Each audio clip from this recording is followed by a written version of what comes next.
Good morning to you all. I am doctor Seema और आप देख रहे हैं अपना YouTube channel RS mathematics and geography classes. तो कैसे हैं आप लोग? आशा करते हैं कि बहुत ही अच्छे होंगे और बेहतरीन तरीके से हर पल अपने लक्ष्य की तरफ अग्रसर हो रहे होंगे। तो चलिए शुरू करते हैं आज की क्लास। और क्लास शुरू करने से पहले देख लेते हैं मोटिवेशनल पंक्तियाँ। क्यों रुक जाते हो 4 दिन की मेहनत के बाद? क्योंकि बीज को फल बनने में वक्त लगता है। अर्थात हमें अपनी प्रिपरेशन कंटिन्यू करते रहना है जब तक कि हम अपने लक्ष्य को प्राप्त नहीं कर लेते। तो चलिए इसी कड़ी में, जैसा कि TGT PGT UPSC या फिर RPSC या फिर अदर्स एग्जाम्स की जो प्रिपरेशन कर रहे हैं और हमारे चैनल पर फर्स्ट टाइम विजिट कर रहे हैं, वो आप हमारे चैनल को सब्सक्राइब करना ना भूलें, क्योंकि आगे आने वाले एग्जाम्स में जैसा कि TGT PGT में वैकेंसी आएंगी, UPSC फिर से वैकेंसी आएगी, तो आप अभी से जुट जाएं अपनी तैयारी करने में। तो सिलेबस वाइज आप देखेंगे वीडियो हमारे चैनल पर उपलब्ध हैं जिनसे आपको काफ़ी हेल्प मिलेगी। तो हम बात करेंगे आज भूकंप की। भूकंप जो चैप्टर है हमारा फिजिकल ज्योग्राफी में, वहाँ से अक्सर प्रश्न बनते रहे हैं और कहाँ कहाँ से कैसे कैसे प्रश्न बनेंगे उनके बारे में चर्चा करेंगे। भूकंप की यदि बात की जाए तो एक आकस्मिक घटना की श्रेणी में आता है भूकंप और ज्वालामुखी। ज्वालामुखी की बात हम कर चुके हैं और भूकंप आज पढ़ने वाले हैं। सबसे पहले जैसा कि भूकंप की बात करें तो ज्वालामुखी क्रिया में बताया था, तो ज्वालामुखी क्रिया भी एक कारण है भूकंप के आने का। हमारी पृथ्वी की आंतरिक भाग में जो प्लेटें हैं वो इधर से उधर खिसक रही हैं, तो ये भी एक कारण हो सकता है। इसी प्रकार से अन्य कारण भी हैं, उनके बारे में भी चर्चा करेंगे।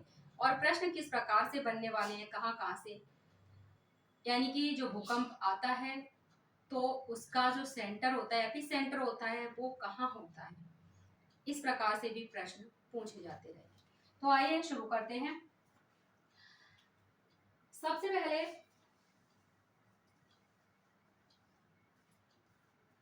भूकंप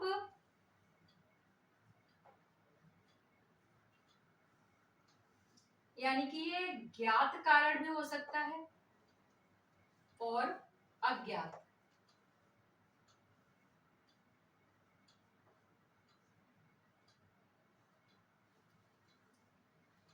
या फिर कहें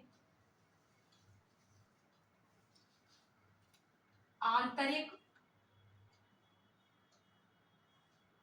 व बाह्य कारण भी हो सकते हैं। ज्ञात या ज्ञात बाह्य और आंतरिक कारण भी हो सकते हैं, जिसके कारण पृथ्वी के भूपटल में तीव्र गति से कंपन होता है। ये जो कारण हैं, इनके ही कारण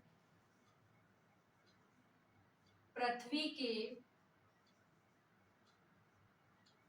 भूपटल में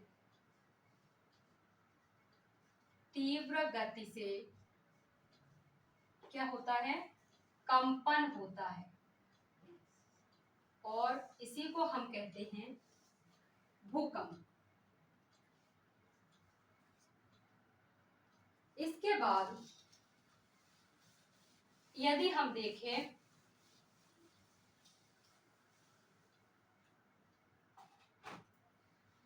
भूकंप का उद्गम स्थल, भूकंप का उद्गम स्थल पृथ्वी की सतह के नीचे, पृथ्वी की सतह के नीचे ऊर्ध्वाधर व क्षैतिज परिवर्तन के फलस्वरूप होता है। वह क्षैतिज परिवर्तन के फलस्वरूप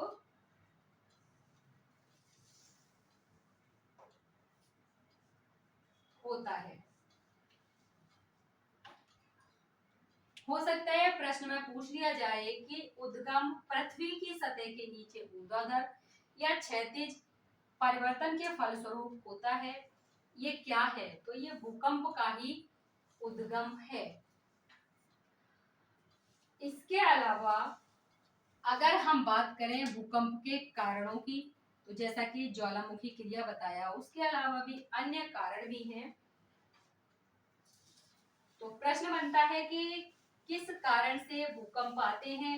4 ऑप्शन दे दिए जाएंगे आपको, जिसमें से 3 ऑप्शन होंगे उसके कारण और एक नहीं होगा। पूछा जाएगा बताइए कि कौन सा भूकंप आने का कारण नहीं है। तो हम यहाँ पर देखेंगे भूकंप आने के कारण।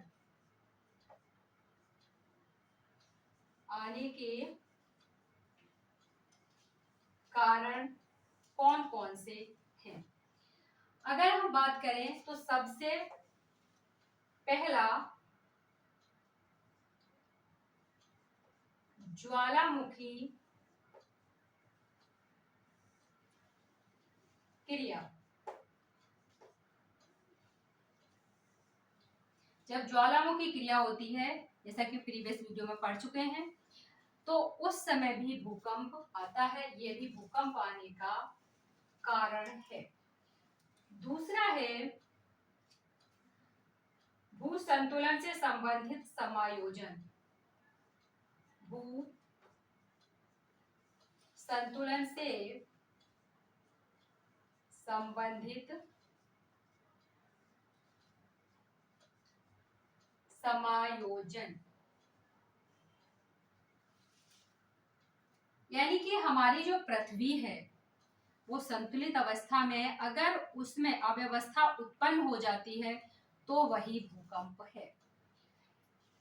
नेक्स्ट आप देखेंगे तो प्लेटों की गतिशीलता।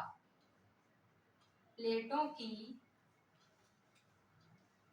गतिशीलता, जैसा कि प्लेट विवर्तनिकी सिद्धांत में पढ़ चुके हैं कि प्लेटों की गतिशीलता, यानी कि प्लेटें गति कर रही हैं, स्थिर नहीं है, गति कर रही है, और उसकी वजह से भी हम भूकंप आता है। नेक्स्ट है आपका बलन व भ्रंशन। बलन व भ्रंशन, यानी कि ये भी कारण है भूकंप के आने का। ये चैप्टर भी है एक, बलन एवं भ्रंशन, इसको भी आगे पढ़ने वाले हैं। भूपटल का संकुचित होना। भूपटल का संकुचित होना। इसके अलावा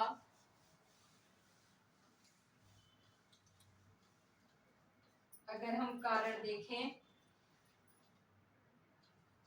तो जलीय भार। जलीय भार। नेक्स्ट है आभ्यंतरिक गैसों की मात्रा में वृद्धि। आभ्यंतरिक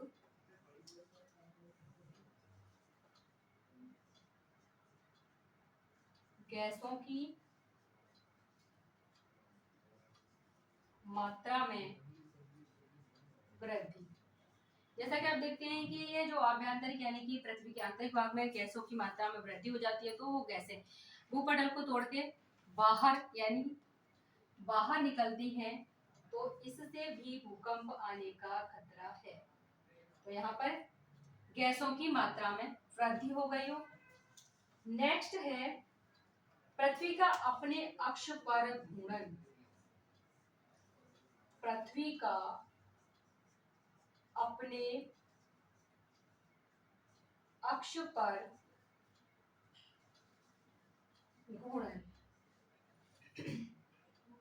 एक तो पृथ्वी सूर्य का चक्कर लगा रही है और दूसरा अपने स्थान पर भी घूर्णन कर रही है, तो उसकी बात कर रहे हैं। सॉरी। नेक्स्ट है अणु बमों का परीक्षण व विस्फोट। अणु बमों का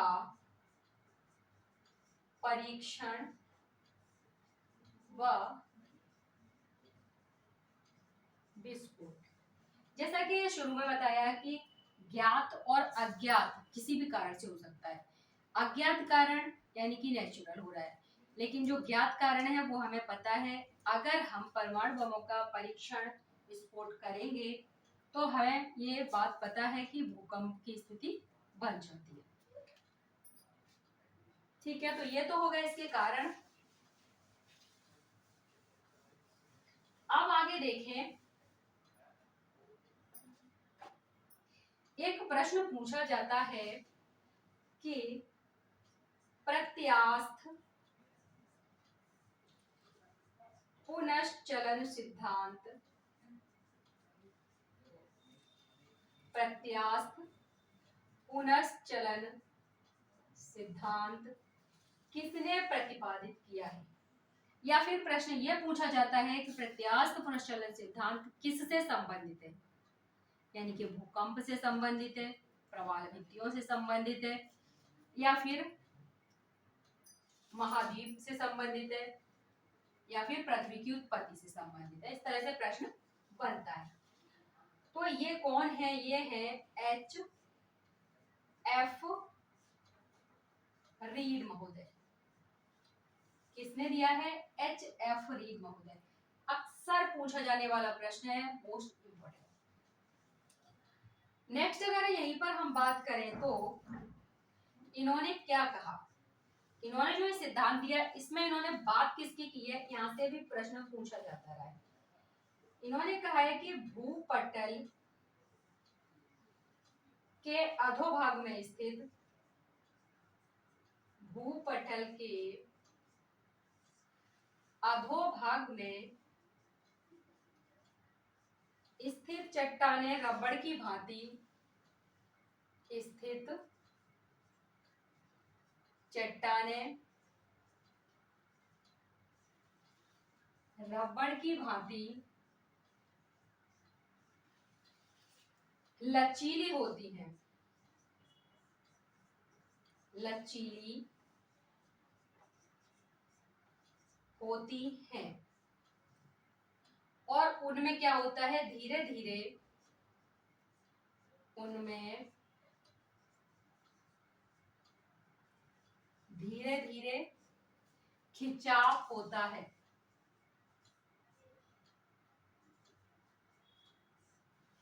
खिंचाव होता है या तनाव होता है।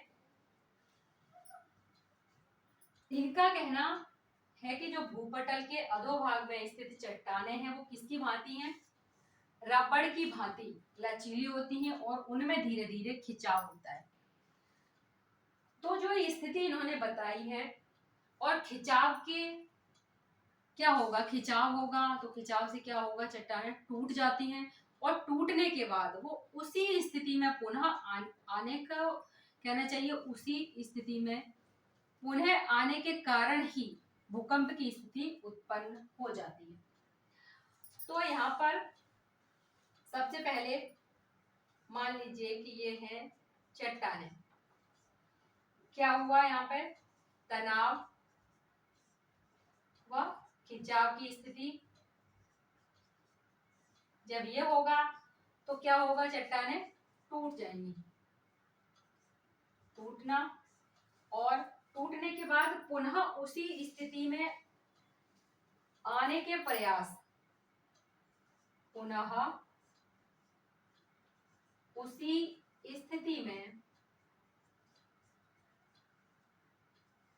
आने का प्रयास कर रही है। अब जो स्थिति बनेगी, ये पुनः उसी स्थिति में आने का प्रयास कर रहे हैं, तो अब क्या हो जाएगा, यही हो जाता है भूकंप।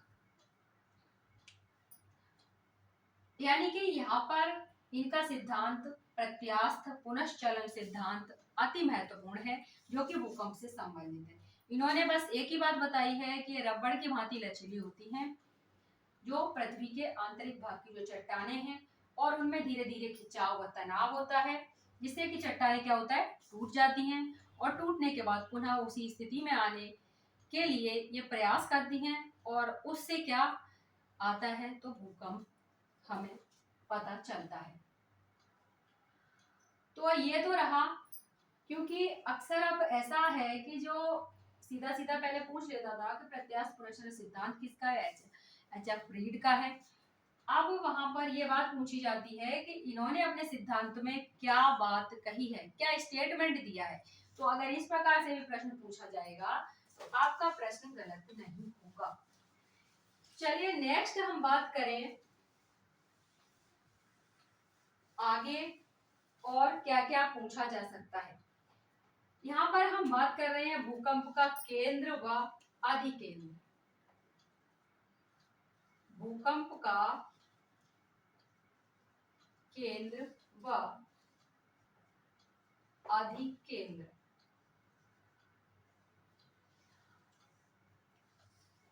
यहाँ पर प्रश्न पूछा जाता है, यहाँ हम भूकंप केंद्र की बात कर रहे हैं, तो ये फोकस है ना, और अगर हम यहाँ अधिकेंद्र की बात कर रहे हैं तो ये है आपका एपिसेंटर।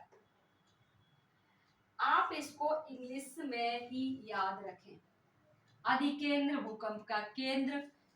ये अगर आप याद रखेंगे तो हो सकता है कि प्रश्न का जो आंसर है वो गलत हो जाए, इसलिए हमें इसमें सिर्फ जो वर्ड्स याद रखना है वो है एपिसेंटर।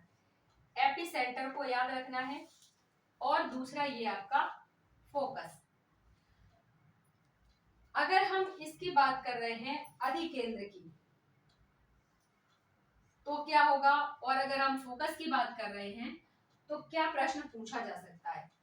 ये क्या है, फोकस की हम सबसे पहले बात करें तो धरातल के नीचे जिस स्थान पर भूकंप की घटना प्रारंभ होती है, जिस स्थान पर भूकंप की घटना प्रारंभ होती है, ये तो है फोकस। धरातल के नीचे जिस स्थान पर भूकंप की घटना प्रारंभ होती है वो है फोकस। अगर वहीं पर हम एपिसेंटर की बात करें, अगर यहीं पर हम एपिसेंटर यानी कि अधिकेंद्र की बात कर रहे हैं, तो ये क्या है, भूकंप मूल के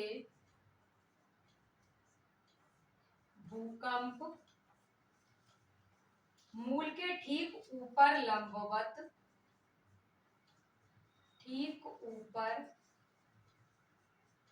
लंबवत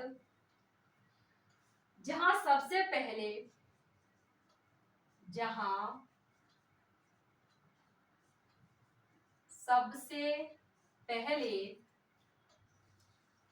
भूकंपीय लहरों का पता चले, भूकंपीय लहरों का पता चले। भूकंप की घटना प्रारंभ होती है तो वो तो भूकंप मूल है, यानी कि फोकस की बात कर रहा है। और यहाँ पर क्या है कि जो भूकंप मूल है उसके ठीक ऊपर, यानी कि जो फोकस है उसके ठीक ऊपर, मान लीजिए कि यहाँ पर तो ये लंबवत ऊपर, तो ये क्या है, ये है आपका मूल यानी कि फोकस, और ये क्या है, ये है आपका एपिसेंटर। ठीक ऊपर लंबवत जहां सबसे पहले भूकंपीय लहरों का पता चलेगा, उस स्थान को हम अधिकेंद्र कहते हैं। ये प्रश्न अक्सर पूछा जाता रहा है, चाहे पीजीटी हो, टीजीटी हो, यूपीएससी हो या फिर आरपीएससी हो। यानी कि ये प्रश्न कहना चाहिए मोस्ट इंपोर्टेंट प्रश्न है जो कि अक्सर एग्जाम में पूछे जा रहे हैं।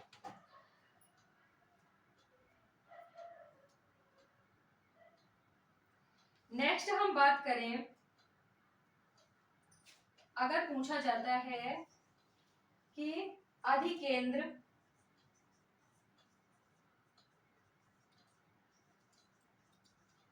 भूकंप मूल के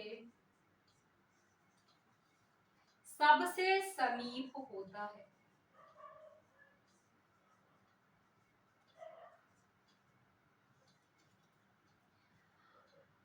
अधिकेंद्र यानी कि भूकंप मूल के सबसे समीप कौन है, तो वो है अधिकेंद्र।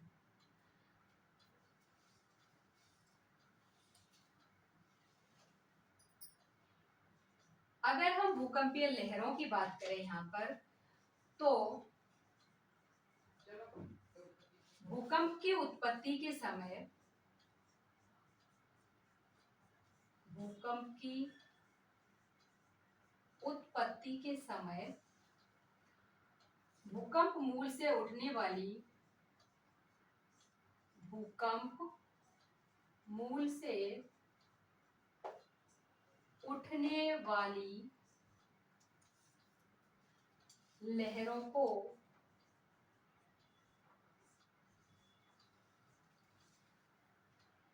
भूकंपीय लहरें कहते हैं। यानी कि ये वेव्स की बात कर रहा है और ये कौन कौन सी लहरें होती हैं, इनसे अक्सर प्रश्न पूछा जाता है। तो भूकंपीय लहरों की बात करें तो ये 3 प्रकार की लहरें होती हैं। कितने प्रकार की? 3 प्रकार की हैं। यहाँ पर आपको जो फर्स्ट है वो है पी, यानी कि इसको हम प्राथमिक लहर भी कहते हैं, प्राइमरी वेव। प्राइमरी वेव है। अगर हम सेकेंड की बात करें तो वो है सेकेंडरी यानी कि एस वेव। द्वितीय लहरें ये हो गई आपकी सेकेंडरी वेव। और वहीं पर हम अगर थर्ड नंबर की बात करें तो वो है एल वेव। और एल वेव का मतलब है लॉन्ग वेव। ये होती है आपकी लॉन्ग वेव। यहीं पर यानी कि पी एस एल कितने प्रकार की हैं? 3 प्रकार की हैं। पी एस एल पूछा जाता है कि जो प्राथमिक लहरें हैं ये किस प्रकार की लहरें हैं। तो ये जो लहरें हैं ये हैं अनुदैर्ध्य। अनुदैर्ध्य। अगर एस की बात करें तो ये किस प्रकार की हैं? ये है अनुप्रस्थ। सीधा प्रश्न पूछा जाता है, अनुप्रस्थ कौन सी है, अनुदैर्ध्य कौन सी है। अगर हम यहाँ पर प्राथमिक की बात करेंगे तो ये ध्वनि तरंगों के समान, यानी कि ठोस, द्रव और गैस, ये तीनों से ही गुजर सकती है। यानी कि जो प्राथमिक लहरें हैं, प्राथमिक तरंगे हैं, वो ठोस, द्रव, गैस तीनों से गुजर सकती है। और वहीं पर सर्वाधिक गति की अगर बात करें हम तो ठोस में सब सर्वाधिक गति इनकी होती है। नेक्स्ट अगर हम यहाँ पर सेकेंडरी की बात करें तो सेकेंडरी सबसे पहला तो अनुप्रस्थ होती हैं और ये द्रव से होकर नहीं गुजर सकती। यानी कि ये द्रव से होकर नहीं गुजर सकती। कौन सी? सेकेंडरी। द्रव से होकर नहीं गुजर सकती, वो है सेकेंडरी। और अगर इनकी गति की बात करें, इस वाले की अगर हम गति की बात करें तो जो लॉन्ग है उससे अधिक होती है, इस वाली से इसकी गति अधिक होती है। अगर हम यहाँ पर लॉन्ग वेव की बात करते हैं तो सर्वाधिक विनाशकारी यानी कि पृथ्वी पर सबसे विनाशकारी कौन सी है, तो वो है लॉन्ग वेव। ये है आपकी सबसे विनाशकारी,